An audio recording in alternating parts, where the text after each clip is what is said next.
नमस्कार। इस वक्त की एक बड़ी खबर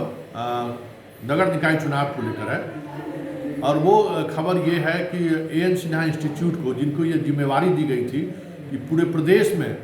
वो सर्वेक्षण करें, आर्थिक आधार पे, सामाजिक आधार पे जो बहस हुई थी हाई कोर्ट में कि रिजर्वेशन, अति पिछड़ा को कैसे रिजर्वेशन दिया जाए, उनका आर्थिक मॉड्यूल्स क्या है या किस तरीके से आर्थिक रूप से वो कमज़ोर है, आधार क्या है ईबीसी के आरक्षण देने को लेकर, उनकी क्या कह सकते हैं कि जो चुनावी प्रक्रियाएं हैं उसमें जो जीत कर लोग आते हैं उनकी क्या स्थिति है, उनको रिप्रेजेंटेशन मिलना चाहिए कि नहीं मिलना चाहिए और क्यों मिलना चाहिए। तो इसको लेकर जो 261 शहरों में जो शुरू हुआ था सर्वेक्षण का काम, एएन सिन्हा इंस्टीट्यूट के द्वारा जो सर्वेक्षण का काम शुरू हुआ था वो आज सौंप दिया गया है आयोग को। और अब खबर ये आ रही है कि आयोग उस रिपोर्ट के आधार पे इसी माह के अंत तक, मतलब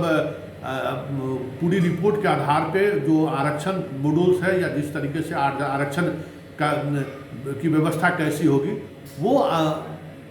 संशोधित करके या सुसंजित करके चुनाव आयोग को भेज देगी। और ऐसे स्थिति में कयास ये लगाया जा रहा है कि दिसंबर के पहले सप्ताह में चुनाव की घोषणा हो सकती है। ये अब तय हो गया कि दिसंबर में चुनाव होगा, ये स्थिति स्पष्ट हो गई है जिस तरीके से सर्वेक्षण का काम पूरा हो गया और रिपोर्ट आयोग तक पहुंच गई है। आयोग उस रिपोर्ट के आधार पे रिजर्वेशन, जो सरकार ने जो ईबीसी को रिजर्वेशन दिया है वो उसके मानक को आयोग जांच करेगी और उस आधार पे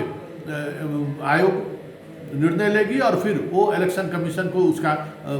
पूरा जो प्रक्रिया है, पूरी जो प्रक्रिया है उस प्रक्रिया से इलेक्शन कमीशन को अवगत कराएगी कि रिजर्वेशन पॉलिसी जो सरकार की रही है वो किस हद तक सही है। और फिर चुनाव की प्रक्रिया, या कह सकते चुनाव की प्रक्रिया तो चल ही रही है, चुनाव की का डेट, तिथि की घोषणा हो जाएगी। ये अब साफ संकेत दिखने लगा है।